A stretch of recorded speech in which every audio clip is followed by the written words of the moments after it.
మరణముపై క్రైస్తవుల దృక్పథము అనే ఆ అంశము గురించి మనం ఆలోచన చేయవలసి ఉంది. ఈ సమయంలో మరణముపై క్రైస్తవుల యొక్క దృక్పథం అంటే క్రైస్తవుల యొక్క ఆలోచన, క్రైస్తవులు ఎటువంటి ఆలోచన కలిగి ఉన్నారు మరణంపై? మీరేమంటారు? మరణం అంటే ఏంటి అని అంటే ఏం సమాధానం చెప్తారు? సో మరణం అనేది నిజంగా మనకు తెలీదు. మీలో ఎవరైనా అనుభవించారా మరణం? మనం ఎవరూ అనుభవించలేదు. కానీ మరణం గుర్చిన సంగతులు పరిశుద్ధ గ్రంథంలో చెప్పబడ్డాయి. మరణము చాలాసార్లు మనకి సూచనలోనే కనబడుతూ ఉంటుంది. అంటే జీవిస్తున్న వారందరికీ మరణము ఛాయగాను సూచనగాను కనబడుతూ ఉంటుంది. మరణించే వరకు కూడా మరణాన్ని అనుభవించరు. వాళ్ళు చనిపోయినప్పుడు వాళ్ళు మనకి దూరం అయిపోయారన్న సంగతి మనం గ్రహించిన తర్వాత వాళ్ళు చనిపోయారన్న నిర్ధారణకు మనం వచ్చి మనం దుఃఖపడతాం. ప్రతి కుటుంబంలోనూ కూడా ఎక్కడో చోట మరణం ఉంటుంటుంది. ఆ మరణము మనం చూచినప్పుడు మనుషులు ఈ రీతిగా మరణిస్తూ ఉంటారని చూస్తూ ఉంటాం. శరీరమందు మరణము అనేది ఖచ్చితము అని మనందరికీ తెలుసు. మనమందరూ ఏదో రోజు చనిపోవలసిందే. కానీ మానవ జీవితానికి దౌర్భాగ్యం ఏంటంటే ఈ శరీర మరణము కోసమే బ్రతుకుతూ ఉంటాం. మనము సంపాదించేది, కూడబెట్టేది, మనం చేసే ప్రతి ప్రయత్నము, ప్రతి పని అంతా మరణానికి భయపడే. ఆ మరణం ఏదో చేస్తుందనే మనము దానిని తృప్తిపరచడానికి బ్రతుకుతూ ఉంటాం. ఇది లోకము యొక్క విధానం. లోకము ఎందుకు అనేక కార్యాల్లో నిమగ్నమై ఉంటుంది. పాపముతో నిమిత్తము లేకుండా, అంటే పాపముతో వాళ్ళకి సంబంధము లేదని కాదు, కానీ దాన్ని లెక్క చేయకుండా వాళ్ళు జీవిస్తూ ఉంటారు. కారణం ఏంటంటే మరణానికి భయపడి. ఏదో రోజు అది మృంగివేస్తుంది కాబట్టి అది మృంగివేసే లోపల జీవితాన్ని జీవించాలనుకుంటారు. క్రైస్తవుల్లో ఈ అవగాహన ఉందా? ఈరోజు మరణంపై క్రైస్తవుల యొక్క దృక్పథం అన్నప్పుడు మరణం గురించి మనం ఏమనుకుంటున్నాం? మరణానికి భయపడి మనం బ్రతుకుతున్నామా? ఇప్పుడు మరణం ఏదో రోజు మనల్ని ఆవరించక తప్పదు కాబట్టి మనం అందుకు జీవిస్తున్నామా? సేవకులైనా విశ్వాసులైనా దేని కొరకు జీవిస్తున్నాం? మీకు అసూయలు, ద్వేషాలు, కక్షలు, ధనాపేక్ష ఇవన్నీ పుడుతున్నాయంటే మరణానికి మీరు భయపడుతున్నారని అర్థం. మరణానికి భయపడిన వాడికి ఇవేవి ఉండవు. మీరు ఆలోచన చేయండి. అన్నదమ్ములు ఆస్తుల కోసం దెబ్బలాడుకుంటున్నా, తల్లిదండ్రుల మీద బిడలు ఎదురు తిరిగినా, లేదా తల్లిదండ్రులు బిడలను విడిచిపెట్టినా, భార్యాభర్తల మధ్య ఆధిపత్య పోరు జరుగుతున్నా, ఇలా ఎన్ని సంగతులు మీరు తీసుకున్నా, ఒకవేళ సంఘంలోనే ఒకరి పట్ల ఒకరికి ద్వేషాభిప్రాయాలున్నా, ఇవన్నీ కారణం ఏంటంటే వాళ్ళు మరణం విషయంలో ఇంకా పూర్తిగా జయించలేదు. దీనికి కారణం అంతా ఏంటి అంటే పాపమే. ఎవరు మరణానికి భయపడ్డంటే పాపాన్ని జయించినవాడు. ఎవడిలో అయితే పాపము లేదో, ఎవడైతే పాపానికి తలదించడో, ఎవడైతే అపరాధము చేయడానికి ఇష్టపడ్డో వాడు మరణాన్ని లెక్క చేయడు. అటువంటి వాడు మరణమును చూసినప్పుడు భయపడ్డో వాడు ఆనందిస్తాడు. అందుకే పౌలు బ్రతుకుట క్రీస్తే చావైతే మేలు అన్నాడు. పౌలు మరణం విషయంలో ఆనందించాడు, ఈ భూమిని విడిచిపెట్టే విషయంలో ఆనందించాడు. ఎందుకంటే ఈ భూమి మీద జీవించవలసిన జీవితం బహు ప్రయాసతో కూడింది. ఉదయం లేచిన దయచేసి సాయంకాలం లోపల మీ మనస్సు చెడిపోకుండా ఉండేటట్టు కాపాడుకోవడం చిన్న సంగతి కాదు. మీ కుటుంబం పట్ల మీరు ఎల్లప్పుడూ ప్రేమను చూపించడం, మీ సహోదరులకు ఆదరణగా ఉండడము, మీరు దేవుని వాక్యమును అధ్యయనం చేసి దేవునికి నమ్మకంగా జీవించడము, సత్యం అనే దాన్ని మీరు పరిశుద్ధాత్మను బట్టి అర్థం చేసుకోవడము, ఇవన్నీ కూడా చిన్న సంగతులు కావు. వీటికి ఎన్ని ఆటంకాలు ఉంటాయో మనకు తెలియవు. చాలాసార్లు ఈ ఆటంకాల్లో మనం ఉండిపోయి ఈ మరణానికి భయపడే తత్వాన్ని మనము బయలుపరుస్తూ ఉంటాం. మీకు కోపము వచ్చింది, దాన్ని అణచివేసుకోలేకపోతున్నారంటే మీకు భయం కలిగింది కాబట్టి. మీకు భయం కలగకపోతే మీరు కోప్పడరు. మీకు భయం కలిగిందంటే దాని అర్థము దాని వెనకాల ఉన్న కారణం ఏంటంటే మరణమే. మరణము ఏం చేసింది అంటే దేవుడి నుంచి ఎడబాటు చేసింది, ఇందాక మీరు చెప్పినట్టు కాదంట్లా. కానీ అది ఇంకొకటి తీసుకొచ్చింది, దేవునికి భయపడకుండా పాపమునకు భయపడి జీవించేటట్లుగా చేసింది. ఇది అపవాది చేసిన గొప్ప సంగతి. వాడు ఎందుకు మనుషుల్లో పాపాన్ని పెట్టాలనుకున్నాడంటే వాడు దేవునికి భయపడ్డాడు, ఇంకా మరణానికి భయపడతాడు. యేసుక్రీస్తు ఎందుకు సిలువపై నీ కొరకు నా కొరకు చనిపోయాడంటే నువ్వు ఆ మరణానికి భయపడక్కర్లేదు, నువ్వు దేవునికి భయపడితే చాలు. సో అపవాదిని ప్రభు మన కొరకు జయించినప్పుడు మరణాన్ని మన కొరకు ఆయన జయించాడు. ఈ మరణము మనము పాపరహితులుగా జీవింపజేయడానికి దేవుడు చేసిన క్రియను బట్టి మనం జీవిస్తుంటే తప్ప ఈ మరణాన్ని మనం జయించలేం. లేదంటే ప్రతిరోజు మీరు మరణానికి భయపడుతూనే జీవించాలి. మీ బిడ్డల విషయంలో, మీ కుటుంబాల విషయంలో, మీ సంఘాల విషయంలో, సేవకుల మధ్య ఉండే బంధాల విషయంలో, వీటన్నిటి విషయంలో కూడా మరణాన్ని దృష్టిలో పెట్టుకునే మనం నడుచుకుంటూ ఉంటాం. ఇది అపరాధం అయిపోద్ది. మళ్ళీ మరణానికి భయపడిన వాడు అపరాధము చేయక తప్పదు. కాబట్టి ఈ మరణము నుండి మనల్ని తప్పించడానికి దేవుడు చేసిన కార్యమును బట్టి క్రైస్తవుడు ఎటువంటి దృక్పథంతో ఉండాలి? మరణం విషయంలో భయపడాలా? మరణం విషయంలో భయపడనక్కర్లేదా? ఈరోజు మనం మరణం విషయంలో భయపడుతున్నాం. ఏదో రోజు మనం చనిపోతాం, అది మన అందరికీ తెలుసు. ఎందుకంటే మన అంతరంగంలోనే అది ఏర్పరచబడి ఉంది. మీరు సాధారణంగా ఎన్నోసార్లు మీరు ఈ మరణానికి సంబంధించిన సూచనలు మీరు అనుభవించుంటారు. ఏంటి, పొరపాటును స్విచ్ చేస్తే షాక్ కొట్టిందా మీకు ఎవరికైనా? అప్పుడు భయపడ్డారా లేదా? అక్కడే ఎందుకు ఉంచలేదు చెయ్యిని? ఉంచితే ఏం చేస్తుంది అది? కాబట్టి మరణం యొక్క ఛాయలు మనకు తెలుసు, దాని సూచనలు మనకు తెలుసు. మీరు రోడ్డు మీద వెళ్తున్నప్పుడు ఎన్నోసార్లు ప్రమాదంలో నుంచి త్రుట్లో తప్పించుకునే సందర్భాలు ఉంటాయి. దేవుడు కాపాడాడు మనల్ని అంటాం. ఏం చేశాడు? మరణం నుంచి తప్పించాడు దేవుడు. అంటే మానవునికి మరణం ఉంది కాబట్టి మరణ భయం కూడా ఉంది, లేకుండా లేదు. క్రీస్తునందు జీవిస్తున్నప్పుడు మాత్రము ఈ భయము ఉండనవసరం లేదు. అది గొప్ప సంగతి. మీరు ఏ దేశంలో ఉన్నా, ఏ పని చేసినా, మీరు ఒకవేళ చదువుకుంటున్నా, సేవే చేస్తున్నా, క్రీస్తు కొరకు జీవిస్తూ క్రీస్తునందు జీవిస్తున్నప్పుడు ఈ మరణమునకు భయపడాల్సిన అవసరం లేదు. మరణము తర్వాత జీవం ఉన్నదని ఒక క్రైస్తవుడికి మాత్రమే తెలుసు, ఇంకెవరికి తెలియదు. మిగిలిన వాళ్ళకి 7 జన్మలు ఉండొచ్చు, కానీ ఆ 7 జన్మల వల్ల కూడా ఉపయోగం లేదు. ఒక నిజంగా వాడు 7 జన్మలు జన్మించినా కూడా నిత్య జీవాన్ని చేరలేడు. కానీ మనకైతే క్రీస్తును బట్టి మరణము తర్వాత ఎటువంటి జీవితం అనేది తెలుసు కాబట్టి మనము ఈ మరణానికి భయపడలేని పరిస్థితులను యేసుక్రీస్తు ప్రభు మనకు కలుగు చేశాడు. అందుకే ఆయన రక్తము మన సమస్త పాపము నుండి విడిపించును అన్నాడు. యేసుక్రీస్తు ప్రభు రక్తము 1 కాదు 2 కాదు, నువ్వు చేసిన ప్రతి పాపము నుండి నేను విడిపించు. ఎప్పుడు? ఆయన యందు నువ్వు నమ్మిక ఉంచినప్పుడు, ఆయన ద్వారా నువ్వు రక్షణ పొందినప్పుడు. అప్పుడు ఒకవేళ మన కుటుంబాలకు సంబంధించిన వాళ్ళైనా, ఈరోజు పావనీయ వాళ్ళ తల్లిగారు అవ్వచ్చు, నా తల్లిగారు సుమారు 17 సంవత్సరాల క్రితం ఆవిడ చనిపోయారు, ఆవిడ కావచ్చు, ఎవరైనప్పటికీ కూడా వాళ్ళు చనిపోయినప్పుడు మనకు ఉండవలసిన ధైర్యం ఏంటి? మనం ఆదరణ పొందాలి. కానీ ఎటువంటి ఆదరణ మనం పొందాలి అంటే ఈ మరణము వాళ్ళని ఏమీ చేయలేదు అని. ఇది శరీరమందు మాత్రమే మరణం, వాళ్ళ ఆత్మయందు మరణము కాదు అనే సంగతి మనకు అర్థం కావాలి. అంటే మనము కూడా అటువంటి ఆత్మీయ స్థితిలో ఉండకపోతే వాళ్ళ మరణమును మనము కేవలము శరీరమందు మరణముగా మనం పరిగణించలేము, ఆత్మయందు మరణంగా కూడా ఎంతోమంది వాళ్ళు దుఃఖపడిన పరిస్థితి. తెస్సలోనికలు రాసిన 1వ పత్రికలో పౌలు అదే విషయాన్ని వాళ్ళకి తెలియజేస్తాడు. వాళ్ళందరూ దుఃఖపడుతున్నారు, మరి మా వాళ్ళు చనిపోయారు కదా, వాళ్ళ పరిస్థితి ఏంటని. అప్పుడు పౌలు రాసుకొచ్చాడు 4వ అధ్యాయం 13, 14 వచనాల్లో వాళ్ళు ప్రభువుతో కూడా వస్తారని. ఎక్కడున్నారు వాళ్ళు? యేసు ప్రభువుతో ఉన్నారు వాళ్ళు.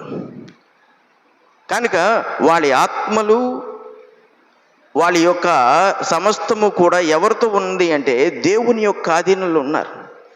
క్రీస్తునందు జీవించుచు విశ్వాసముతో బ్రతుకుతున్నప్పుడు మరణము ఎంత కఠినమైనదో అది అంత సులువుగా మన నుండి తప్పింపబడుతుంది.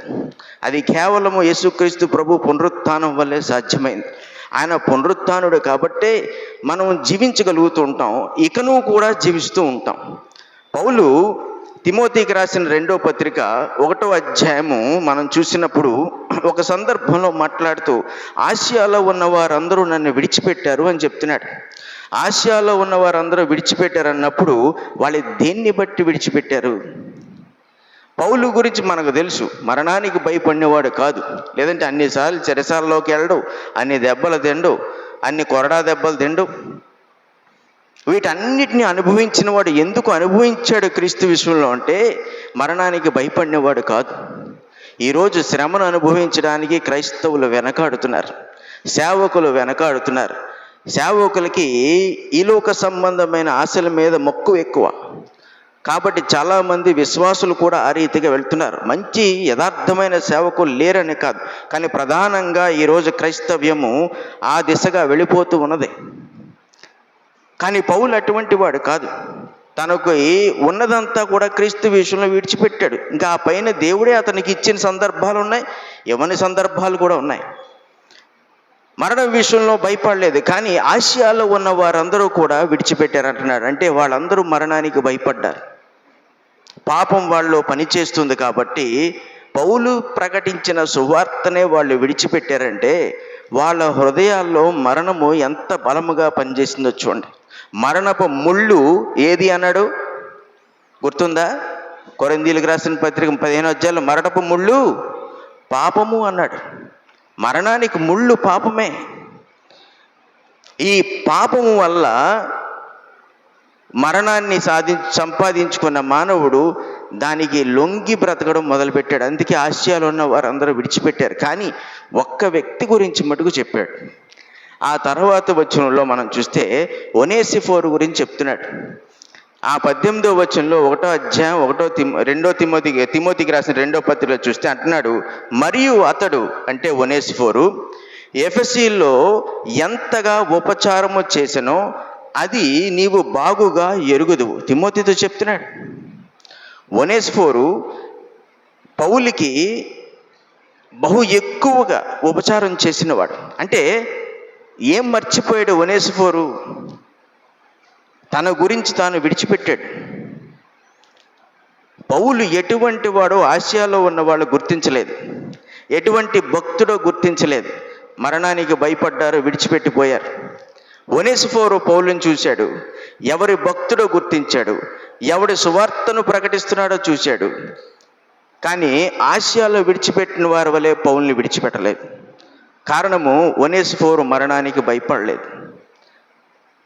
క్రీస్తును బట్టి మరణమును జయించిన వానితో ఉంటున్న వ్యక్తిగా ఒనేసిఫోరు జీవించాడు. పౌలు బ్రతికి ఉండు కూడా మరణాన్ని జయించిన వాడే. ఎందుకు అంటే అతని నిరీక్షణ అంతా కూడా యేసుక్రీస్తు మీదే ఉంది, పునరుత్థానము అనుగ్రహించు క్రీస్తు మీదే ఉంది.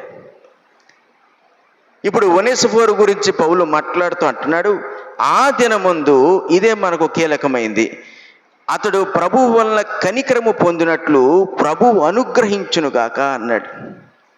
ఇప్పుడు ఒనేసిఫోరు ఎందుకు సువార్తకు లోబడి అంత నమ్మకంగా జీవించాడు? పౌలు ఎందుకు క్రీస్తుకు లోబడి అంత నమ్మకంగా జీవించాడు? అసలు వీళ్ళ ధైర్యం ఏంటి? ఈరోజు మనం క్రైస్తవులం అంటే క్రీస్తుని బట్టి మనకున్న ధైర్యం ఏంటి? ఏ ధైర్యంతో మనం క్రైస్తవులం? మనకు ధనం ఉందనా, లేకపోతే గొప్ప చదువు ఉందనా, లేకపోతే కులవనా? దేన్ని బట్టి మన ధైర్యం? యేసు ప్రభువుని మనం వెంబడిస్తున్నామంటే, లేకపోతే అధికారం ఉందనా, వాక్చాతుర్యం ఉందనా? ఇవేవి కూడా మనకి ధైర్యాన్ని ఇవ్వవు. మీ ఎదురుగుండా చావుకు సంబంధించిన శ్రమ వస్తే మీరు క్రీస్తునందు లేనివారైతే మీరు పారిపోక తప్పదు, మీరు భయపడతారు, మీ సాక్ష్యాన్ని మీరు మార్చేసుకుంటారు. అందులో అనుమానం లేదు. అన్ని సుఖంగా ఉన్నప్పుడు, అన్ని ప్రశాంతంగా ఉన్నప్పుడు ప్రతి క్రైస్తవుడే. కానీ మరణఛాయి కలిగిన శ్రమ వచ్చినప్పుడు మాత్రము క్రైస్తవుడు పరీక్షింపబడతాడు. అది మీ ఇంట్లో నుంచే మొదలవ్వచ్చు, అది మీ సమాజం దాకా వెళ్ళొచ్చు, మీరు ఏదైనా పొరుగు ఊరు వెళ్తే అక్కడ అవ్వచ్చు. కాబట్టి పౌలు ఒనేసిఫోరు గురించి మాట్లాడుతున్నప్పుడు పౌలుని విడిచిపెట్టలేదు. పౌలు ఎందుకు ఈ కంపారిజన్ చేస్తున్నాడంటే క్రీస్తుకు నమ్మకంగా జీవించడం అంటే మరణమునకు భయపడకుండా జీవించడం అంటే పాపముకు తల వంచకపోవడము అని అర్థం. మనం ఎప్పుడైతే తప్పు చేసామో మనం భయపడతాం. కారణము మరణము దాని వెంట ఉంది కాబట్టి, దానికి ఆ పాపానికి శిక్ష ఉంది కాబట్టి మనం దానికి భయపడతాం. ఎప్పుడైతే పాపమును విడిచి నీతిగా క్రీస్తు కొరకు బ్రతుకుతున్నామో నువ్వు తప్పు చేయని దానికి నువ్వు భయపడవు. మరణము నిన్ను వెంటాడలేదు, నిన్ను శోధించలేదు, నిన్ను భయపెట్టలేదు. కాబట్టి ఒనేసిఫోరు అటువంటి నమ్మకమైన జీవితాన్ని కలిగి ఉన్నప్పుడు అతని గురించి అంటున్నాడు ఇక్కడ పౌలు ఒక ఊహను బట్టి మాట్లాడట్లేదు, ఇలా జరిగితే బాగుంటుంది అంటలేదు. కానీ పరిశుద్ధాత్మ కలిగిన వాడుగా ఈ పత్రిక రాస్తున్నప్పుడు పరిశుద్ధాత్మ యొక్క ఆమోదంతో రాస్తూ అంటున్నాడు. ఏమంటున్నాడంటే ఆ దినమందు, ఏ దినముందు అతను ఏ దినమైతే శరీరాన్ని విడిచిపెడతాడో, ఏ దినమైతే అతను మరణాన్ని పొందుతాడో ఈ శరీరమందు, ఆ దినమందు అతడు ప్రభు వల్ల కనికరము పొందినట్లు ప్రభు అనుగ్రహించునుగాక అన్నాడు. అంటే క్రీస్తునందు జీవిస్తూ మరణానికి భయపడకుండా పాపానికి తల వంచకుండా జీవించేవానికి చనిపోయిన దినాన్న దేవుని కనికరము కలుగుతుంది అని చెప్తున్నాడు. ఎంత గొప్ప సంగతి చూడండి. ఇది విశ్వాసము. ఇది మనము ప్రాక్టికల్గా అనుభవించింది కాదు. నేను ఒకసారి చనిపోయి చూస్తాను, నాకు కనికరం వస్తో లేదో అప్పుడు మళ్ళీ వచ్చి ఆలోచన చేసుకోవడానికి అనేది కాదు. పౌలు కూడా ఇంకా మరణం పొందలేదు శరీరమందు, కానీ మరణమును గూర్చి విశ్వాసము ద్వారా గ్రహించిన వాడిగా మాట్లాడుతున్నాడు. ఇక్కడ మరణ ఛాయలు, సూచనలు అతని జీవితంలో అనేకమైనవి చూశాడు. ఇతరులను అతను చంపుతున్నప్పుడు కూడా దాన్ని ఒక రకంగా అనుభవించాడు. స్టెఫను అతని కళ్ళ దృష్టిలో చనిపోతున్నప్పుడు దాన్ని ఆమోదిస్తున్నప్పుడు అది మరణం అంటే అని చెప్పగలిగినవాడు పౌలు. కానీ ఇప్పుడు అంటున్నాడు ఆ దినమందు ప్రభువు, ఇక్కడ చెప్పుకొస్తున్నాడు, ప్రభు వల్ల కనికరం పొందినట్లు ప్రభువు అనుగ్రహించునుగాక అంటున్నాడు. మనం దేనికోసం బ్రతుకుతున్నామంటే నువ్వు నేను ఈ కళ్ళు మూసిన తర్వాత ఆ క్షణంలో యేసుక్రీస్తు ప్రభు కనికరాన్ని పొందడానికి బ్రతుకుతున్నాం. ఇంక మరి దేని కొరకు మనం బ్రతికినా మరణం మనల్ని మృంగివేస్తుంది. నిత్యజీవం కూడా వదిలేయండి, ఇంకా దానికి సంబంధం ఉండదు మనకి. మరణం మనం మృంగే పరిస్థితుల్లో మనం జీవిస్తున్నామంటే ఆ చనిపోయిన దినాన కనికరం మనకు కలగదు. కానీ పౌలు ఒనేసిఫోరు గురించి అంటున్నాడు, ఖచ్చితంగా అతనికి ఆ కనికరము ప్రభువును బట్టి కలుగునుగాక. ఏమంటున్నాడంటే ఇంత నమ్మకంగా జీవించిన వాడికి యేసుక్రీస్తు ప్రభు మరణమును దాటించకుండా ఎలా ఉంటాడు? ఈ భూమి మీద అతను చనిపోయినప్పటికీ కూడా అతడు క్రీస్తుతో జీవించినట్లు కనికరం పొందుతాడు. మనం కనికరం మీదే బ్రతికే వాళ్ళం. మీరు ఆలోచన చేయండి. మీరందరూ ఉద్యోగాలు చేస్తున్నా, కాలేజీలకు వెళ్తున్నా, కుటుంబాలుగా జీవిస్తున్నా ఒకరి మీద ఒకరి కనికరం చూపటం వల్లే బ్రతుకుతున్నారు. భార్యాభర్తల మధ్యన కనికరం లేదనుకోండి, 2 నిమిషాలు చాలు వాళ్ళు విడిపోవడానికి. వాళ్ళ మధ్య ఎన్ని గొడవలు జరిగినా ఏం చేస్తారు? కనికరం అనేది పని చేయకపోతే కలిసి ఉండలేరు. మీరు ఉద్యోగాలు చేస్తున్నారు, మీ యజమానుల దగ్గర మీ కనికరం ఉండాలి. వాళ్ళ కనికరము లేకపోతే మీరు అక్కడ పని చేయలేరు. మీరు కాలేజీకి వెళ్తున్నారు, చదువుతున్నారు, టీచర్ల యొక్క కనికరం, మీ హెడ్ మాస్టర్ల కనికరం ఇవి ఉండాలి. లేకపోతే మీరు ఒక్క తప్పు చేసినా మిమ్మల్ని బయటికి గెంటేస్తాడు, అందులో అనుమానం లేదు. కాబట్టి కనికరం పొందడం అంటే ఏంటో మనకు తెలియని సంగతి కాదు. కానీ భూ సంబంధంగా మనం పొందుతున్న కనికరాన్ని మనం ఆలోచన చేస్తున్నంతసేపు కూడా మరణం విషయంలో ప్రభు ఎటువంటి కనికరాన్ని అనుగ్రహిస్తాడన్నది మనం ఆలోచన చేయలేం. కానీ విశ్వాసము ద్వారా దేవుని కనికరము పొందుచున్నవారుగా ఇప్పుడు మనం సంఘంగా క్రైస్తవులుగా అనుదినము దేవుని కనికరాన్ని మనం పొందకపోతే, దాన్ని అనుభవిస్తున్న పరిస్థితుల్లో మనం లేకపోతే అసలు చనిపోయినప్పుడు ఆయన మన కనికరిస్తాడో లేదో కూడా మనకు అర్థం కాదు. మనకి విశ్వాసం ఉండదు, నమ్మకమే ఉండదు. అప్పుడు గుడ్డె చేలో పడినట్టు మనం క్రైస్తవ్యాన్ని కొనసాగించాలంతే. ఏదో ఇందులో పడ్డాం, నలుగురు నడుస్తున్నారు, మా అమ్మ నాన్న క్రైస్తవులు, మేము నడుస్తున్నాం అంతే. నువ్వు అనుదినము దేవుని కనికరము చూడకుండా నువ్వు చనిపోయిన క్షణము దేవుని కనికరాన్ని పొందుతానంటే అది అసాధ్యం. అది నువ్వు దేవునితో నడవకుండా, దేవుడు నీతో సహవాసం చేయకుండా, దేవుని యొక్క ఆలోచనలు నీలో ఫలించకుండా ఆ దినమున ఆ కనికరం పొందుతామంటే కష్టం. కానీ ఒనేసిఫోరు చూడండి, ప్రతిరోజు క్రీస్తు కొరకు బ్రతికినవాడు, ప్రతిరోజు సువార్త కొరకు బ్రతికినవాడు, తన గురించి తాను మర్చిపోయినవాడు. ఆ భాషలో మనం అక్కడ చూసినప్పుడు అతడు సాధారణమైన ఉపచారము చేయలేదు. ఎఫెస్సులో ఎంత ఉపచారము చేసనో అది నీవు బాగుగా ఎరుగుదువు అన్నాడు. కాబట్టి ఒక వ్యక్తి మరణము గురించి ఆలోచన చేస్తున్నప్పుడు క్రీస్తు ప్రభు కనికరం వల్ల దాన్ని మనము దాటివేయగలము అనే విశ్వాసముతో మనం జీవించాలి. ఆ విశ్వాసమునకు తగినట్లుగా జీవించాలి. ఎందుకంటే ఈ రకంగా మనం జీవించకపోతే ఇంకొక పరిణామం ఉంది.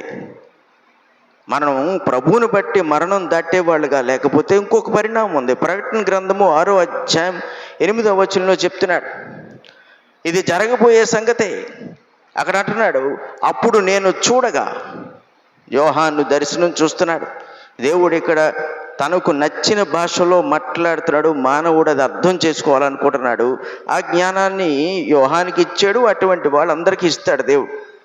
6వ అధ్యాయం 8వ వచనంలో అంటున్నాడు, ఇదిగో పాండుర వర్ణము గల ఒక గుర్రము కనబడును, అంటే బూడిద రంగు కలిగిన ఒక గుర్రం కనబడును, దాని మీద కూర్చున్న వారి పేరు మృత్యువు. కూర్చున్న వాని పేరు మృత్యువు. పాతాళ లోకము వానిని వెంబడించును అంటున్నాడు. పాతాళ లోకం అంటే క్రీస్తునందు లేని వారందరూ మృతి చెందితే ఎక్కడుంటారు? పాతాళంలో ఉంటారు వాళ్ళందరూ. ఇక్కడ విశ్వాసులను ఉద్దేశించి మాట్లాడట్లేదు. అంటే మరణానికి భయపడుతూ పాపంలో జీవిస్తున్న వారి గురించి మాట్లాడట్లేదు. ఎవరైతే పాపానికి దాసులుగా జీవించారో, మరణాన్ని వాళ్ళ జీవితంలో ఒక భయంగా పెట్టుకుని దానికి లోబడుతున్నారో, అటువంటి వాళ్ళందరి గురించి మాట్లాడుతున్నాడు. కాబట్టి అంటున్నాడు, దాని మీద కూర్చుని వాని పేరు మృత్యువు, పాతాళ లోకము వానిని వెంబడించును. ఇప్పుడు అంటున్నాడు చూడండి, ఖడ్గము వలనను, కరువుల వలనను, మరణం వలనను అంటే తెగుళ్ళ వలనను, భూమిలో నుండి క్రూర మృగము వలనను భూనివాసులను చంపుటకు భూమి యొక్క 4వ భాగం పైన అధికారం వారికి ఇవ్వబడెను. దేవుడే తీసుకుంటున్న నిర్ణయం. ఒకవేళ మనము క్రీస్తునందు అసలు లేవనుకోండి, మనకు నచ్చినట్టుగా మనం జీవిస్తున్నాం అనుకోండి, దేవుడే మనకు మృత్యువును అనుగ్రహిస్తాడు. మామూలుగా జీవాన్ని ఇచ్చేవాడు, మృతిని కలిగించేవాడు ఆయనే. ఆయన అధికారంలోనే ఉంది. ఒకడు పుట్టినా ఆయన యొక్క చిత్తమును బట్టే పుట్టాలి, ఒకడు చనిపోయినా ఆయన చిత్తమును బట్టే చనిపోవాలి. కానీ శిక్ష వల్ల చనిపోవడం అనేది మటుకు ఇది ఘోరమైన సంగతి. ఆ శిక్షను ఇక్కడ వర్ణిస్తున్నాడు. ఖడ్గము అంటున్నాడు, కరువు అంటున్నాడు, ఇంకా చెప్తున్నాడు తెగులు అంటున్నాడు, క్రూర మృగములు అంటున్నాడు. దేవుడు దేన్నైనా వినియోగించుకొని మృత్యువును దయచేయగలడు. మనుషులకి రక్షణ లేకుండా మనుషులు చనిపోతున్నారు అంటే దేవుడు వాళ్ళ కాలాన్ని ముగించాడని అర్థం. అది ఏ రకంగా అయినా ఆయన ముగించేస్తాడు. కావలసినంత సమయాన్ని వాళ్ళకి దేవుడు దయచేస్తాడు. అరే, వాళ్ళు ఎప్పుడు సువార్త వినలేదు కదా అని మనం అనుకోవచ్చు. కానీ దేవుడికి ఆలోచన లేకుండా, నీతి న్యాయములు లేకుండా ఒక వ్యక్తికి, అంటే రక్షణలో లేని వానికి మరణాన్ని అనుగ్రహించడం. సో ఈ వాక్యములో మనం చూస్తున్నప్పుడు ఇటువంటి నిర్ణయాలు దేవుడే తీసుకునే పరిస్థితి కూడా ఉంది. మరణానికి మనము ఏ రకంగా భయపడాలి అంటే, ఈ మరణానికి కాదు, ఆ మరణానికి భయపడాలి. ఆత్మ సంబంధమైన మరణం ఒకవేళ మనం పొందుతావేమో. ఎందుకంటే దాని గురించి కూడా పరిశుద్ధ గ్రంథంలో మాత్రమే వివరింపబడింది. క్రైస్తవులుగా మనం జీవిస్తున్నప్పుడు ఇక్కడ మనము చనిపోయినప్పటికీ కూడా దేవునితో మనకు ఒక నివాస స్థలం ఉన్నదనే సంగతిని మనం జ్ఞాపకము చేసుకుంటూ జీవించాలి. అదే విశ్వాసం యొక్క తాత్పర్యము. హెబ్రీ పత్రిక 11వ అధ్యాయం అంతా మీరు చదివితే అక్కడ దేవుని మాట యందు విశ్వసించి వారందరూ కూడా ఈ లోకములో ఉన్న కట్టబడుచున్న కట్టడల కొరకు, స్థిరమైన పునాదుల కొరకు వెతకట్లేదు. వాళ్ళు దేవుని చేత నియమింపబడిన స్థిరమైన పునాదుల కొరకు వాళ్ళు వెతుకుతున్నారు. అంటే ఈ లోకములో బ్రతుకుచూ కలిగే మరణానికి వారు భయపడడం మానేశారు. దానికి లోబడ్డం మానేశారు. అందుకే అబ్రహాము అంత గొప్పటి సాక్ష్యాన్ని పొందాడు. ఇస్సాకు, యాకోబులు వీళ్ళందరూ కూడా అంత మంచి సాక్ష్యాన్ని పొందారు. ఒకవేళ మనము దేవునికి నమ్మకంగా జీవించకపోయినా, క్రీస్తునందు లేకపోయినా కూడా ఈ మృత్యువు అనేది మనల్ని వెంటాడకుండా ఉండదు. ఆ మృత్యువు మనల్ని అనేక సార్లు భయపెడుతుంది. చివరికి అదే మనల్ని మింగివేస్తుంది. దేవుడు కూడా ఆ సమయంలో మౌనంగానే ఉంటాడు. ఎందుకంటే ఆ మృత్యువుని పంపింది ఆయనే పంపుతాడు. ప్రతి వానికి మృత్యువుని అనుగ్రహించేవాడు ఆయనే. కానీ నీతిమంతుడికి ఇచ్చే మరణము అందు ఆయన ఆనందిస్తాడు. ఎందుకంటే ఆయన దగ్గర చేర్చుకుంటాడు కాబట్టి. కానీ అనీతిమంతుడికి ఇచ్చే మృత్యు విషయంలో ఆయన ఆనందించడు, ఆయన కోప్పడతాడు. ఎందుకు అంటే ఆ మృత్యువులోనే ఆయన కోపం కనబడుతూ ఉంటుంది. ఆ కోపానికి మనము బానిసలు అయిపోకుండా, లేకపోతే ఆ కోపానికి మనము పాలైపోకుండా ఉండడానికి మనం చూసుకోవాలి. మరణం అనేది చిన్న సంగతి కాదు. ఒక వయసులో ఉన్నప్పుడు మనకు అసలు బాధ్యత గురించి ఆలోచించవలసిన అవసరం లేదు. సుమారు 25 సంవత్సరాలు వచ్చే వరకు కూడా మనలో అందరం కూడా తల్లిదండ్రుల మీద ఆధారపడే వాళ్ళమే. ఎవరు కూడా బాధ్యతను గురించి ఆలోచన చేసింది లేదు. ఏది పడితే అది అమ్మ నాన్న ఉన్నారు కదా అనుకుంటాం, మనకు నచ్చిన దారిలో వెళ్తూ ఉంటాం. మనకి ఏదో అవసరమైతే వాళ్ళు ఇచ్చేస్తూ ఉంటారు మనకి. కానీ ఈ బాధ్యత అనేది మనకు వస్తుంది చూసారా. ఒకానొక సమయంలో తల్లిదండ్రులే చెప్తారు, నీకు బాధ్యత తీసుకోవాల్సిన సమయం వచ్చిందని. మనం బాధ్యతారహితంగా జీవిస్తుంటే తల్లిదండ్రులు నిర్ణయం తీసుకుంటారు. ఈ బాధ్యతను మనం కలిగిన తర్వాత అప్పుడు మనకి జీవితంలో ఉన్న భారం అర్థమవుతుంటుంది. ఈ భారం అంతా కూడా మరణం వైపు చూపిస్తూ ఉంటుంది. ఆ మరణానికి భయపడి మనం జీవిస్తూ ఉంటాం. అటువంటి భారము నుండి విడిపించిన వాడే యేసుక్రీస్తు ప్రభు. నీ జీవితాన్ని నిర్దేశించగలిగిన వాడు ఆయనే. నీకు కావలసిన వాటిని ఏర్పరచగలిగిన వాడు ఆయనే.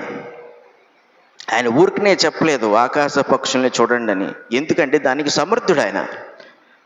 సర్వాధికారము కలిగి రాజ్యం నేలుచున్నవాడు, సంఘాన్ని సంరక్షిస్తూ పోషిస్తున్నవాడు.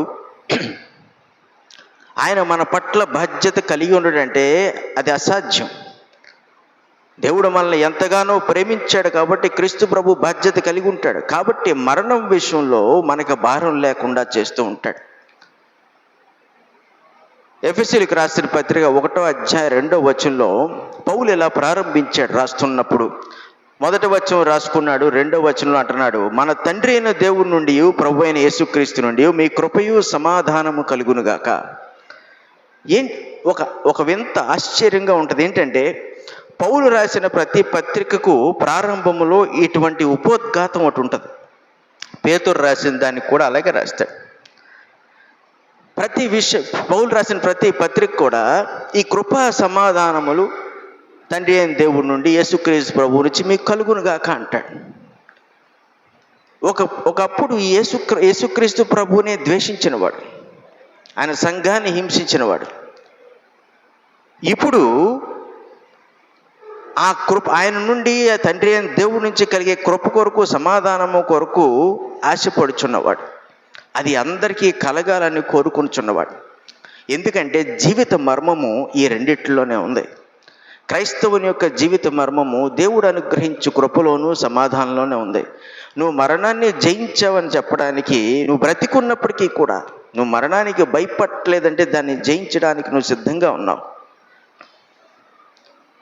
ఈ కృపా సమాధానములే నీ కారణం. పౌలు తన జీవితంలో విస్తారంగా చూశాడు ఈ రెండిటిని. ప్రతి విషయంలోనూ కృపే కాపాడింది. ప్రతి సందర్భంలోనూ సమాధానమును కలిగి ఉన్నాడు దేవునితో. దేవుని వల్ల అతనికి సమాధానం కలుగుతూనే ఉంది. కాబట్టి తన క్రైస్తవ జీవితంలో అనుభవాన్ని బట్టి నేర్చుకున్న సంగతి ఏంటంటే, కృపా సమాధానము లేకుండా మనం భూమి మీద నిశ్చింతగా జీవించలేం. కృపా సమాధానం లేకుండా, మరణ భయం లేకుండా మనం జీవించలేం. ఆ రెండు లేకుండా పాపాన్ని మనం జయించలేం. నీ శక్తి సామర్థ్యాలతో పాపాన్ని జయించేద్దామంటే నీ వల్ల కాదు. నీ దగ్గర ఎంత ధనం ఉన్నా, ఎంత చదువు ఉన్నా పాపము నీకు లొంగదు, ఎట్టి పరిస్థితుల్లో లొంగదు. ఇంక మరణము తథ్యం, అప్పుడు ఖచ్చితంగా వచ్చి తీరుతుంది మరణం. కానీ పౌలు ఈ రెండు సంగతుల్ని సంఘానికి రాస్తున్నాడు. సంఘం గురించిన అమూల్యమైన సంగతులు ఎఫెసీ పత్రికలో పౌలు ద్వారా పరిశుద్ధాత్ముడు రాయిస్తున్నప్పుడు ప్రారంభ దశలోనే అంటున్నాడు, తండ్రి అయిన దేవుని నుండి యేసుక్రీస్తు నుండి కృపా సమాధానం మీకు కలుగునుగాక. ఈ కృప ఈరోజు మనం రక్షించింది. ఎందుకంటే నువ్వు నేను ఎవడి కోసం చనిపోలేదు. మనమేమీ బయట నుంచి సంపాదించి తెచ్చుకోలేదు ఈ రక్షణ. కానీ దేవుడు తన కుమారుని మనస్థానములో చంపుట వలన, ఆ సిలువకి ఆయన్ను అప్పగించడం వలన మనము రక్షణ పొందుతున్నామంటే, మనలో పాపం యొక్క ఛాయి లేకుండా, మరణ భయం లేకుండా మనం జీవిస్తున్నామంటే అది దేవుడు అనుగ్రహించిన కృప మాత్రమే. అందుకే మీరు ఇదే పత్రికలో ఉన్నాడు 2వ అధ్యాయంలో, మీరు విశ్వాసము ద్వారా కృపచేతనే రక్షింపబడుచున్నారు, అది మీ వలన కాదు, అది దేవుని వరము అన్నాడు. మనము విశ్వాసము ద్వారా కృప ద్వారా కృపచేతనే రక్షింపబడినవారు. మన రక్షణకు కారణము కృప అయితేనే మరణం విషయంలో మనం భయపడకుండా ఉంటాం. లేదంటే ఆ మరణము మనల్ని ఎలా నడిపిస్తే జీవించినంత కాలం మనం అలా నడుచుకుంటాం. అది దేవునికి సంతోషకరమైన జీవితం కానే కాదు. అసలు అలాంటి పరిస్థితుల్లో మనం దేవుళ్ళో ఉండడం కూడా వ్యర్థం. మనం చేసే ఆరాధన వ్యర్థము, మనం ఇచ్చే కృతజ్ఞతల వ్యర్థము, ప్రతి సంగతి వ్యర్థమే. ఈ కృప వల్ల మన జీవితాలను దేవుడు తీర్చిదిద్దుతూ ఉంటాడు. ఆయనకు ఏ రీతిగా కావాలనుకున్నాడో మన జీవితాన్ని, నువ్వు ఏ రీతిగా ఆయనకు ఉపయోగపడాలనుకుంటున్నావు, ఏ రీతిగా నిన్ను ఆయన వాడుకోవాలనుకుంటున్నాడు, నువ్వు ఏ రీతిగా భూమి మీద బ్రతకాలనుకుంటున్నావు, ఆయన అనుకున్నట్లుగా, నువ్వు అనుకున్నట్లుగా కాదు. నీకు ఎటువంటి కుటుంబం ఉండాలి, నీకు ఎటువంటి సహవాసం ఉండాలి, ఎటువంటి స్నేహితులు ఉండాలి, ఎటువంటి జీవితాన్ని జీవించాలనేది కృపే నిర్దేశిస్తుంది. ఆ కృప కొరకు నువ్వు విశ్వసించకపోతే మనము మరణానికి భయపడక తప్పదు. అబ్రహాము ఈ కృపనే చూశాడు. అందుకే తన ఇంటిని, తన వారిని, తన స్వస్థలాన్ని, తనకున్న అలవాట్లని, స్నేహితుల్ని అందరినీ విడిచి దేవుడు చెప్పిన చోటుకి నడిచాడు. పౌలు కూడా అదే చేశాడు. దమస్కు రోడ్లో ఎప్పుడైతే మార్పు చెందాడో అక్కడి నుండి కూడా నేను క్రీస్తు కొరకు బ్రతుకువాడిని తప్ప నా కొరకు నేను బ్రతుకువాడిని కాదు అన్నాడు. అది తన జీవితంలో సార్థకము చేసి మనకి చూపించడం మనం చూస్తున్నాం. జీవితంలో అనేక పర్యాయాలు దాన్ని చూపించాడు. సో మనం బ్రతుకుతున్నామంటే మరణమును, ఈ భూమి మీద మనం పొందే మరణమును దృష్టిలో పెట్టుకోకుండా బ్రతకాలి. అప్పుడే మనం సంతోషంగా ఉండగలం క్రీస్తునందు. లేకపోతే నిత్యము దాని కొరకు ఆలోచన చేస్తూ, దానివల్ల కలిగే కష్టాలు, దానివల్ల కలిగే ఆశలు, దురాశలు, వీటి కొరకు బ్రతుకుతూ మనము ఆయాసకరమైన జీవితాన్ని జీవించడం తప్ప ఉపయోగకరమైన జీవితాన్ని జీవించం. ఎక్కడైతే మరణ భయం ఉందో అక్కడ అశాంతి ఉంటుంది, సమాధానం ఉండదు. అందుకే అన్నాడు, కృపయు సమాధానం మీకు కలుగునుగాక. ఈ సమాధానము దేవుడు మాత్రమే క్రీస్తు ద్వారా మనకు అనుగ్రహిస్తాడు. ఆ సమాధానము 3 రకాలు. ఒకటి, మొట్టమొదటిగా మనం రక్షణ పొందినప్పుడు దేవునితో సమాధానం పొందుతాం. అంటే ఎప్పటి వరకు దేవునికి మనకి మధ్యన వైరమే ఉంది. ఇందాక ఎడబాటు అన్నారు. దేవుడు ఆదాము అవ్వల్ని ఎందుకు త్రోసివేశాడు అంటే ఇంకా వాళ్ళతో సంబంధం పెట్టుకోవడం ఇష్టం లేకపోయిందని. వాళ్ళ గురించి ఆయన సంకల్పంలో ఆలోచన ఉన్నప్పటికీ కూడా వాళ్ళు పాపము చేశారు కాబట్టి వాళ్ళు ఎప్పుడైతే దాక్కున్నారో దేవుడు ఆ సాయంకాల సమయంలో వచ్చినప్పుడు ఆల్రెడీ వాళ్ళలోకి మరణ భయం వచ్చింది. ఎందుకంటే ఏమన్నాడు దేవుడు? ఆ పండు తింటే మీరు నిశ్చయంగా మరణిస్తారు అన్నాడు. అది తినగానే వీళ్ళకి ఏమర్థమైపోయింది? మరణం వచ్చేసింది అనుకున్నారు, భయపడ్డారు, దాక్కున్నారు. ఎందుకు మీరు భయపడుతున్నారు అన్నాడు. ఇగో పలానా జరిగింది కథ అంతా చెప్తే ఇద్దరిని బయటికి తోసేశాడు దేవుడు. ఈ బయటకు తోసివేసిన దగ్గర నుంచి కూడా మానవుడు దేవుడికి దూరంగానే బ్రతుకుతున్నాడు. మరి ఎలా సంపాదించుకుంటాడు? మళ్ళీ తన స్వరూపమందు తన పోలిక చొప్పున సృష్టించుకున్న మానవుణ్ణి దేవుడు మళ్ళీ సంపాదించుకోవాలి. వాళ్ళని ఆ క్షణములో నాశనం చేయడం పెద్ద పని కాదు దేవునికి. మళ్ళీ ఇంకొక ఇద్దరు ఆదాము అవ్వాలి సృష్టించుకోగలడు ఆయన. చచ్చా వీళ్ళొద్దు అని. మీకు చిన్నప్పుడు గుర్తుందా? ఇసుకలో ఆడుతున్నప్పుడు ఒక ఇల్లు కట్టేవాళ్ళం. అది సరిగ్గా మనం అనుకున్నట్టు రానప్పుడు ఏం చేసేవాళ్ళం? దాన్ని చెరిపేసి మళ్ళీ కట్టేవాళ్ళం. అలా 5 సార్లు 10 సార్లైనా చేసేవాళ్ళం. ఎవడో ఒకడు వస్తూ తన్నుకు పోయేవాడు, దాన్ని మళ్ళీ కట్టేవాడు. మరలాంటి జ్ఞానము కలిగిన వాడు కాదు దేవుడు. సాతాను ఇటువంటి పని చేస్తాడని తెలిసే సృష్టించాడు ఆదాముని అవ్వని. అలా సృష్టించినప్పుడు వీళ్ళకి బయటికి నెట్టివేసినా కూడా వీళ్ళని సంపాదించుకోవాలన్న ఉద్దేశాన్ని మట్టుకు ఆయన విడిచిపెట్టలేదు. ఈ సంపాదించుకునే క్రమంలోనే దేవుడు ఆయన సంకల్పాన్ని అంతటిని కూడా కొనసాగిస్తూ క్రీస్తు యేసు ద్వారా దాన్ని నెరవేర్చుకున్నాడు. ఇప్పుడు సమాధానాన్ని అనుగ్రహించాడు ఆయన. అంటే ఆయనకి మనకు ఇంక వైరం లేదు. మన పాపములన్నీ, ఇప్పుడు మీ ఇంటి కష్టాలన్నీ ఎవరైనా వచ్చి అమ్మా నేను తీరుస్తాను, మీకు ఎంత అప్పు ఉందో, ఒక 50 లక్షలు ఉందా నేను తీర్చేస్తానంటే మీ భారం పోయినట్టే కదా. మళ్ళీ మీరు మొదటికి వచ్చేసారు, అమ్మా ఈ భారం అంతా పోయిందిరా బాబు నీ చర్చ్ బిల్డింగ్ నువ్వు కట్టుకోలేకపోతే నేను వచ్చి కట్టి పెట్టేస్తాను నీకు అనడం అనుకోండి, మనం మోకాళ్ళు వేసేస్తాం వాడి ముందు. అయ్యి బాబోయ్ దేవుడు పంపిన వ్యక్తి అండి అంటాం మనం. నువ్వు నీ ఇంట్లో పిల్లలకి పెళ్లి చేయలేకపోతే నేను చేసేస్తాను అన్నాడు అనుకోండి ఎవడన్నా వచ్చి. అంతకన్నా కావాల్సిందే జీవితాంతం వాళ్ళ పేరు మనం స్మరించుకుంటాం, పలానా వ్యక్తి వల్ల జరిగింది మాకని. ఆ భావం ఈరోజు క్రైస్తవులు ఉందంటారా? క్రీస్తు విషయంలో దేవుడు నా పాపములన్నిటినీ తీసివేసి క్రీస్తు ద్వారా ఆయనతో సమాధానాన్ని ఏర్పరచుకున్నాడు. ఒకప్పుడు వైరము ఇప్పుడు ఆయనకి నాకు లేదు. ఏ ద్వేషము నా పైన ఉన్నా, ఏ కోపము నా పైన ఉన్నా అది క్రీస్తు మీద ఆయన వేసేసి సిలువ వేసి నన్ను శుద్ధి చేసేసాడు ఆయన అనే సంతోషము, అనే ధైర్యము, దానికి కృతజ్ఞత ఈరోజు క్రైస్తవుల్లో ఉందంటారా? అలా ఉన్నవాడు మరణానికి భయపడినవాడు, అలా ఉన్నవాడు పాపమునకు అవకాశం ఇవ్వనవాడు, దేవుని కొరకు నమ్మకంగా జీవించేవాడు. ఇప్పుడు పౌలు అంటున్నాడు, ఆ సమాధానం మీకు కలుగునుగాక అంటున్నాడు. దేవునితో మీకు ఎల్లప్పుడూ సమాధానం ఉండాలి. 2, నీ పొరుగువానితో నీకు సమాధానం ఉండాలి. దేవుడు మన పాపాన్ని ఎప్పుడైతే తీసివేశాడో పొరుగువాడు మన శత్రువు కాదు, ఇంకా అవ్వలేడు.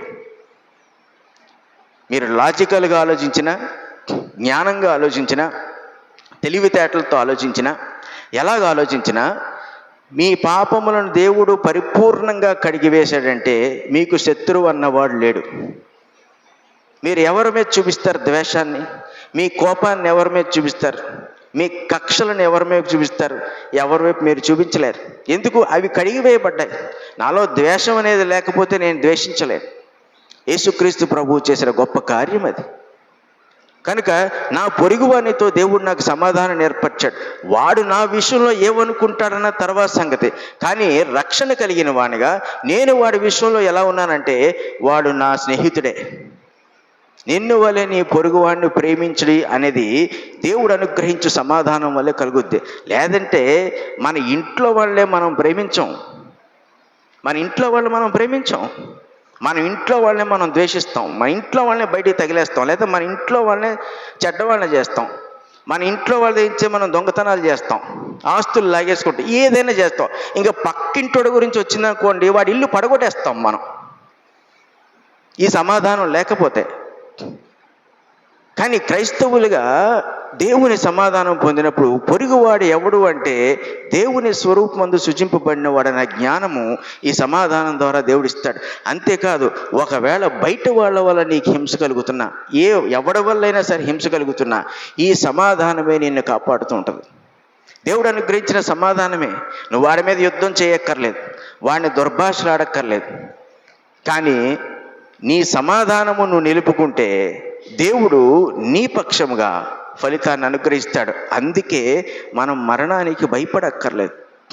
మూడో సంగతి ఏంటంటే, నీతో నువ్వే సమాధాన పడాలి. నీ పాపములు క్షమింపబడ్డాయని నువ్వు గ్రహించగలగాలి. దేవుడు నన్ను విడుదల చేశాడు. నేను ఒకప్పుడు చెడ్డవాడిని, ఒకప్పుడు నా జీవితాన్ని బేస్ చేసుకుని ఇప్పుడు నేను జీవించిన అవసరత లేదు. ఒకప్పుడు నేను ఎన్ని తప్పుదాలు చేశానో వాటన్నిటినీ ఇప్పుడు నేను జ్ఞాపకం చేసుకోవక్కర్లేదు. ఎందుకు అంటే నన్ను శుద్ధి చేశాడు కాబట్టి నా విషయంలో నేను సమాధానపడ్డాను. నేను చేతగాని వాడిని అనుకోక్కర్లేదు. ఎందుకంటే దేవుడు సత్క్రియల చేత నిన్ను చేతనైన వాడిగా చేసేస్తాడు. ఎఫెసీయులకు రాసిన పత్రిక 2:10 అన్నాడు, మన కొరకు ఆయన సత్క్రియలను నిర్ణయించి ఉన్నాడు. ఆ సత్క్రియల చేత మనల్ని చేతనైన వాడిగా చేసేస్తాడు. కాబట్టి నీ విషయంలో నీకు ధైర్యం ఉండాలి. నేను దేవుని చేత రక్షింపబడినవాడిని, సర్వోన్నతుని చేత నేను రక్షింపబడినవాడిని. అందుకే పౌలు ఈ రెండింటినీ కూడా తన పత్రికల్లో ఖచ్చితంగా తెలియజేస్తూ ఉండేవాడు. తన పాపము గురించి పౌలు ఆలోచన చేసుకుంటే ఎప్పుడు దుఃఖపడుతూనే ఉండాలి, ఎప్పుడు దుఃఖపడుతూనే ఉండాలి. ఏంటి, స్టెఫన్ చచ్చిపోతే నేను అక్కడే ఉన్నాను, ఎంతోమందిని హింసించాను, ఒక అనాగరికతకు చెందిన వ్యక్తిగా నేను ప్రవర్తించాను. కానీ అన్నాడు, తెలియక చేసేదని కనుక ఏమన్నాడు, కనికరింపబడితిని అన్నాడు. అంతటి ఏంటి, ఎవడు పడతాడు అనేసుకోవచ్చా? తెలియక చేశాను కాబట్టి నేను కనికరింపబడ్డానని. అధికారం అందరికీ ఉండదు. అది క్రీస్తు రక్తం ద్వారా శుద్ధి చేయబడిన వాడికి ఆ విశ్వాసమును దేవుడు వరంగా ఇస్తూ ఉంటాడు. అందుకే విశ్వాసం అనేది వరము, మన క్రియల చేత సంపాదించేది కాదు. అది ఆ విశ్వాసమును పౌలుకి ఇచ్చినప్పుడు తన గతాన్ని మర్చిపోయాడు కాబట్టి, అంటే విడిచిపెట్టాడు కాబట్టి, తనతో తాను సమాధాన పడ్డాడు కాబట్టి ఫేస్తు ముందు, యూదుల ముందు సాక్ష్యం ఇచ్చాడు. ఏమని, నేను ఒకప్పుడు ఎటువంటి వాడినంటే అని చెప్తూ ఆ దమస్కు రోడ్లో నాకు గొప్ప వెలుగు కనబడితే అని తన మార్పును గురించి సిగ్గుపడకుండా చెప్పాడు. ఎందుకు అంటే సమాధాన పడ్డాడు కాబట్టి. దేవునితో, సమాజంతో, తనతో సమాధాన పడ్డాడు. అందుకే పౌలు బ్రతుకుట క్రీస్తే చావైతే మేలు అన్నాడు. అంతటి ధైర్యవంతమైన వాక్యమును ఈరోజు మనము వాడేస్తూ ఉంటాం ఎక్కడ పడితే అక్కడ. బ్రతుకుటే క్రీస్తే చావైతే ఈ చర్చిల గోడల మీద ఉంటాయి. అవి చదివి చదివి చదివి జనాలకి అసలు అదేంటో కూడా మర్చిపోతారు. కానీ పౌలు జీవించి చెప్పాడు ఆ మాట. బ్రతుకుట క్రీస్తే చావైతే. మనం జీవించకుండా చదువుతున్నాం దాన్ని. కొన్ని చదివి జీవిస్తున్నామా అంటే చదివి జీవించలేని పరిస్థితుల్లో మనం బ్రతుకుతున్నాం. లోకముతో మనకు సంబంధం ఏముంటుంది, లోకులతో మనకు సంబంధం ఏముంటుంది? ఈరోజు రాజకీయ నాయకులతో మనకు పొత్తులు ఉన్నాయి, లోకల్ లీడర్స్తో మనకు పొత్తులు ఉన్నాయి, ఇంకా చెప్పాలంటే అన్యులతో మనకు రకరకాల పొత్తులు ఉన్నాయి. వడ్డీ వ్యాపారాలు చేసే క్రైస్తవులు ఎవరు? క్రైస్తవులతోటే, బయట వాళ్ళతోటి, క్రైస్తవులతోటి. ఇలా రకరకాల విధానాల్లో బ్రతికేస్తున్నారంటే ఈ వాక్యాలు గోడల మీద రాసుకుని దేనికి ఉపయోగపడినట్టు? ఎవరైనా సరే ఇందులో ఉన్న మర్మము, అందులో ఉన్న బలము, అందులో దేవుడు అనుగ్రహిస్తున్న విడుదల, దాంట్లో రక్షించుటకు సువార్త శక్తి అయి ఉన్నదన్నాడు. ఆ పేతురు అన్నాడు, ఈ వాక్యమే ఆ సువార్త అన్నాడు. దేవుడు మనకు అనుగ్రహించిన వాక్యమే మనకు సువార్త. ఆ సువార్తలో శక్తి ఉంది. నువ్వు ఎవరినో ఎందుకు నమ్ముకుంటావు?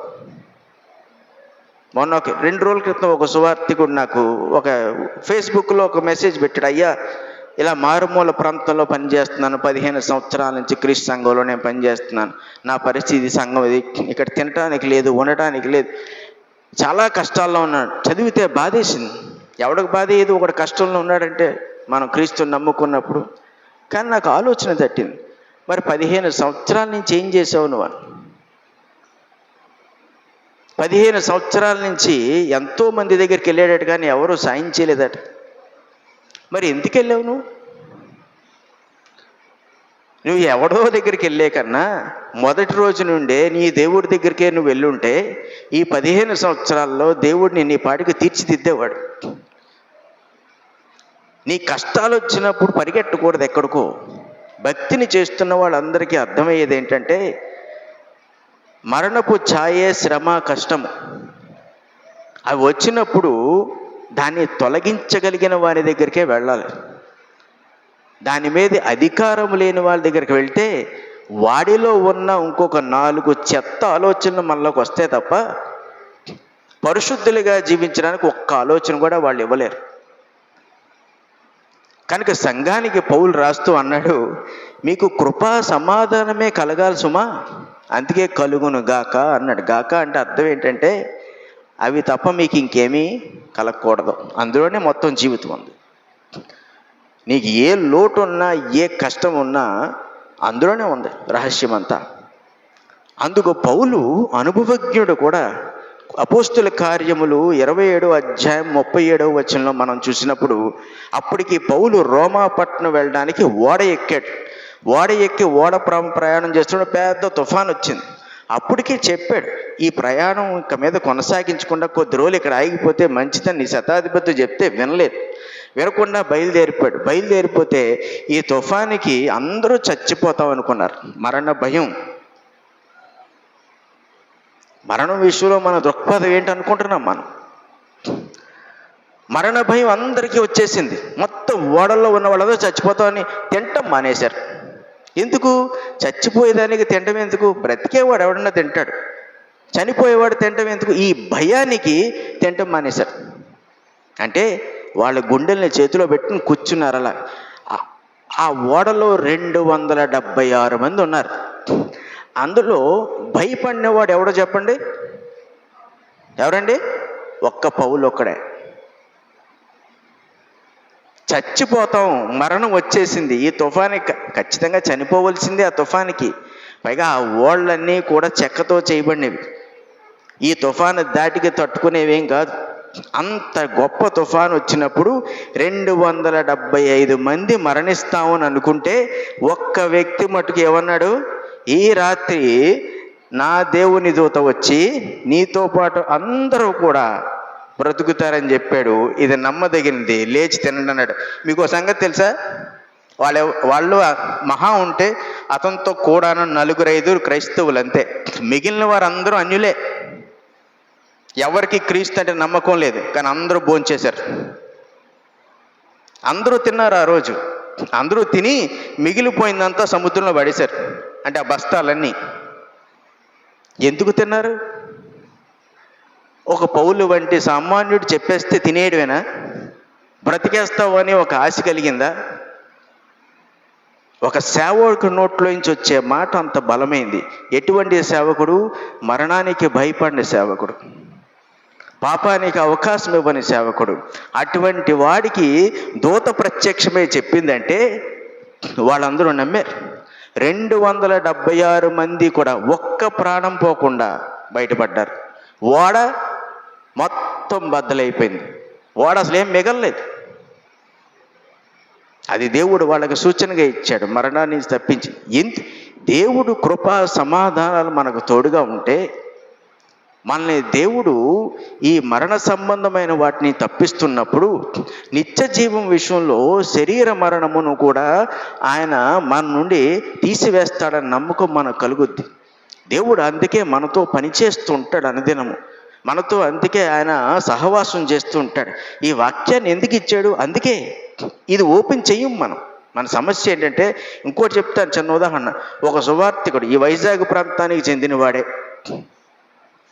ఒకరోజు ఏదైనా సాయం చేయమన్నాడు. సాయం చేయడానికి నాకేం పైనుంచేం లేదు, నా మటు నేను బ్రతుకుతున్నాను, అయినా ఏదో నా దగ్గర ఉన్న దాంట్లో కొంత ఇస్తానులే. అయితే అందరూ అడిగినట్టుగా నేను రిపోర్ట్లు అడగను. నేను ప్రతి నెల నువ్వు ఎక్కడికి వెళ్ళావు, ఎవడికి చెప్పావు, ఎంతమంది బాప్టిజం ఇచ్చావు, ఇవన్నీ అడగను. నేను అడిగేది ఒకటే, ఏంటి అంటే రోజుకి 5 అధ్యాయాలు చదువు, అరగంట సేపు ప్రార్థన చెయ్యి,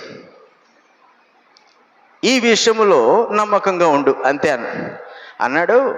ఇది చెప్తే ఏమన్నాడు తెలుసా? ఆశ్చర్యపోతారు. 5 చదవలేనండి అయ్యగారు అన్నాడు. 5 చదవలేంటే నాకు 5 అధ్యాయాలు చదవలేడు ఆ సేవకుడు అంటే, ఇప్పుడు మీరు ఉద్యోగానికి వెళ్తూ సేవ చేస్తుంటే పోనీ 5 చదవలేనంటే అర్థం చేసుకోవచ్చు. 5 మరి పోనీ 3 చదువుతాం అన్నాడు. అబ్బే 3 కూడా చదవలేనండి అన్నాడు. అవ్వదండి, అంత చాలా అంటే అర్థం చేసుకుని చదవడం చాలా కష్టం అన్నాడు. 3 కూడా చదవలేదన్నాడు. పోనీ 2 చదువుతావు అన్నాను. 1 చదువుతానండి అన్నాడు. ఒక్కటే. అతను మా స్కూల్లోనే ట్రైనింగ్ అయ్యాడు 2 సంవత్సరాలు. సుమారు 20-25 సంవత్సరాల నుంచి సేవకుడిగా పనిచేస్తున్నాడు. ఇప్పుడు వారంలో ఎన్ని అధ్యాయాలు చదువుంటాడు అతను? ఇక దేవునితో సహవాసం ఎక్కడుంటుంది? దేవునితో సమాధానం ఎక్కడుంటుంది? పేరుకి సర్టిఫికెట్ ఉంటే మనం సేవకులం. దరిద్రం ఏంటంటే కొనేసుకుంటున్నారు సర్టిఫికెట్, డబ్బులు ఇచ్చి కొనేసుకునేవాడు. మన సంఘాల్లోనే అమ్మేస్తున్నారు సర్టిఫికెట్, కొనేసుకునేవాడు. మొన్న ఒక ఆయన 1000 మందికి ఇచ్చాడు గ్రాడ్యుయేషన్ హైదరాబాద్లో. ఎంతమంది వెళ్ళారు తెలుసా? నాకు తెలిసిన వాళ్ళే బోల్డ్ మంది వెళ్ళారు. ఎందుకు వెళ్ళారంటే ఏదో పిలిచారండి, వెళ్ళాడండి, ఏదో ఇస్తా అన్నాడు. అలాంటి వాళ్ళకి ఏం చెప్తాం క్రీస్తు గురించి? నిద్రపోతుంటే నటిస్తున్నవాడిని ఎవడం లేపగలడా? ఏం చెప్తాం క్రీస్తు? వీళ్ళు ఏం చెప్తారు వాక్యం? ఎవరిని రక్షిస్తారు? వాడికే దేవునితో సమాధానం లేకపోతే మరి పౌలు, నేను ఎవరికైనా ప్రకటించానంటే వాడు క్రీస్తునందు పరిపూర్ణుడు అగునట్లు ప్రకటిస్తున్నాను అన్నాడు. ఎవరికైనా సువార్త చెప్తే పౌలు ఎందుకు ఒక ప్రాంతంలో చేసి ఇంకో ప్రాంతానికి వెళ్ళిపోయాడో తెలుసా? లెక్కలేక కాదు. ఒక ప్రాంతంలో 6 నెలలు, ఒక ప్రాంతంలో 2 సంవత్సరాలు, ఒక ప్రాంతంలో 3 సంవత్సరాలు చేసి అక్కడ సంఘాన్ని అక్కడ అప్పగించి వచ్చాడు. ఎందుకంటే క్రీస్తునందు వాళ్ళని పరిపూర్ణంగా తయారు చేశాడు కాబట్టి ధైర్యంతో ఇంకో ప్రాంతానికి వెళ్ళిపోయేవాడు. ఆ తర్వాత ఎప్పుడో తిమోతికి, తీతుకు రాశాడు, పెద్దలను పెట్టు ఆ సంఘాల్లో. ఆ భక్తి అది. ఈరోజు భక్తి ఇది. ఇప్పుడు మరణానికి భయపడక దేనికి భయపడాలి మనం? ఇంక దానికే దాసోహం అవ్వాలి. నా తల్లి చనిపోయిందని నాకు బాధ ఉంది. నేను ఒక 3 నెలలు ఏడ్చాను, ఒక 6 నెలలు ఏడ్చాను. ఎవరి దగ్గర ఏడ్చాను? మీ ఎవరి దగ్గర ఏడ్చానా? నా బంధువుల దగ్గర ఏడ్చానా? పోనీ నాకు సంబంధించిన వాళ్ళ దగ్గర ఏడ్చానా? నా దేవుడి దగ్గర ఏడ్చాను. ఎందుకంటే ఆమెను సృష్టించకపోతే నేను లేను, ఆమె ద్వారా నన్ను సృష్టించాడు ఆయన. నా దేవుడి దగ్గర నేను ఏడ్చాను, దాని నుండి నన్ను విడుదల ఇచ్చాడు నాకు. ఎందుకు? నా తల్లి ఎక్కడుందో విశ్వాసము ద్వారా నాకు అర్థమయ్యేటట్టు చేశాడు. ఇప్పుడు ఆమె సంతోషంగా ఉంటే నాకు పోయిందేముంది? అదే కదా కావాలి. మన వాళ్ళు సంతోషంగా ఉండాలి, అందరూ బాగుండాలి, అందులో నేను ఉండాలి. చూస్తాం లారీలు వెనకాల, ట్రాక్టర్లు వెనకాల రాస్తారు. మరి మన కుటుంబం బాగుంది అని మన విశ్వాసం ద్వారా అర్థమైనప్పుడు మనం సంతోషిస్తాం. మన వాళ్ళు మనల్ని విడిచిపెట్టారంటే తాత్కాలికం. ఇది మీకు పాఠాలుగా చెప్తే అర్థం కాదు, ఒక విశ్వాసం ద్వారానే అర్థం అవుతుంది. ఆ విశ్వాసం మీరు దేవునితో సహవాసం చేయడం ద్వారా సంపాదిస్తాడు. సేవకుడు మిమ్మల్ని నడిపించగలడు అంతే, అంతవరకు. ఆ తర్వాత మీరు నమ్మవలసిందే, ఆ విశ్వాసంలో కొనసాగించవలసిందే. యోహాను రాసిన సువార్త 15వ అధ్యాయము 6వ వచనంలో చివరిగా మనం చూసుకుంటే యేసుక్రీస్తు ప్రభు ఒక బలమైన మాట మాట్లాడుతున్నాడు. యోహాను సువార్త 15వ అధ్యాయము 6వ వచనం అంటున్నాడు, ఎవడైనను నాయందు నిలిచి ఉండని ఎడల. జాగ్రత్తగా వినండి, ఇది మనందరికీ అవసరం. ఎవడైనను నాయందు నిలిచి ఉండని ఎడల అన్నాడు. వాడు తీగవలే బయట పారవేయబడి ఎండిపోవును. ఇది మరణ భయం అంటే. మనం ఆయనలో లేవనుకోండి, అలా తీసి పక్కన పెడతాడు. అప్పుడు ఈ మరణానికి సంబంధించిన భయము, మొత్తం దిగులు, భ్రాంతి అంతా మనలోనే ఉంటుంది. ఆయన ఏమి రహస్యంగా మనకి ఏమైనా దాచి ఉంచలేదు, అన్నీ బయలుపరిచాడు ఆయన. ఇది మీకు తెలియకూడదు అని అనుకోలేదు. ఏమన్నాడు? ఎండిపోను. మనుష్యులు అంటే వారు అని అర్థము. అట్టి వాటిని పోగు చేసి అగ్నిలో పారవేతురు, అవి కాలిపోవును. ఇప్పుడు ఇది మరణం అంటే. ఎండిపోయిన తీగలన్నీ పారవేస్తే తీర్పు దినాన్న ఆ దేవదూతలు వచ్చి తీసుకెళ్ళి అలా అగ్నిలో పడేస్తారు. మనం భయపడాల్సింది దానికి. ఈ భూమి మీద జీవిస్తున్నంత కాలము శరీరమందు కలిగే మరణానికి మనం భయపడాల్సిన అవసరమే లేదు. ఎందుకంటే క్రీస్తుని ధరించిన వాడు క్రీస్తు వలె ఖచ్చితంగా బ్రతుకుతాడు, బ్రతికి తీరుతాడు. అందుకే ఆయన స్పష్టంగా చెప్పాడు, నా యందు ఉండండి. ఎవడి యందు ఉండడం కాదు, ఒక డైరెక్టర్ యందు ఉండకండి, ఒక నాయకుడి వెనకాల ఉండకండి, లోక సంబంధుల వాళ్ళ యందు ఉండకండి, క్రీస్తునందు ఉండండి. ఆయన యందు ఉండాలంటే వాక్యమైన ఆయనను మనం కలిగి ఉండాలి. దీన్ని ధ్యానం చేయాలి, ప్రార్థనలో మనం జీవించాలి. ఎందుకంటే మీ కష్టం వచ్చినప్పుడు అందరూ కూడా చెప్పుకుంటారు దాని గురించి, కానీ మీకు ఎవ్వడూ సహాయం చేయడు. ఎందుకంటే కొందరు చేయటానికి ఇష్టపడరు, కొందరు చేసినా మీకు తీరదు, మీ కష్టం తీరదు. మీ కష్టాన్ని మానవుడు అన్నవాడు ఎవ్వడో పూర్తిగా తీసివేయలేడు. కాబట్టి ఈ శ్రమలు, శోధనలు, హింసలు ఇవన్నీ మరణ భయం వల్ల మనకు కలుగుతున్నప్పుడు వాటన్నిటి నుండి కూడా కాపాడగలిగిన వాని యొద్దకివే మనం వెళ్ళాలి. యేసుక్రీస్తునందు మనము తీగలాగా మనం ఉన్నామంటే ఖచ్చితంగా ఫలిస్తాం. మనల్ని పారవేయకుండా ఆయనే చూసుకుంటాడు. అసలు సాతాన్ని కూడా తీసి పారవేయడానికి ఒప్పుకోడు. ఎందుకు? ఆయనకి నమ్మకంగా ఉన్నది. ఆయనకు మించిన దేవుడు ఎవడైనా ఉన్నాడు అనుకోండి, ఆయన వెంట వెళ్ళిపోండి. మీకు ఆయనకు మించిన దేవుడు ఇంకెవరన్నా ఉంటే, తండ్రి, కుమార, పరిశుద్ధాత్మల కన్నా మించిన వాడు ఎవడైనా ఉంటే అక్కడికి వెళ్ళిపోవచ్చు. కానీ అది కాదు అని తెలిసినప్పుడు ఇక్కడే ఉండాలి, క్రీస్తునందే ఉండాలి. అప్పుడు మరణము మీ వెంట రాదు, మిమ్మల్ని భయపెట్టదు. మరణము కారణమైన పాపము మిమ్మల్ని శోధించలేదు. మీరు క్రీస్తు పరిశుద్ధుడు కనుక మీరు పరిశుద్ధులుగా జీవించడం అనేది సాధ్యమవుతూ ఉంటుంది.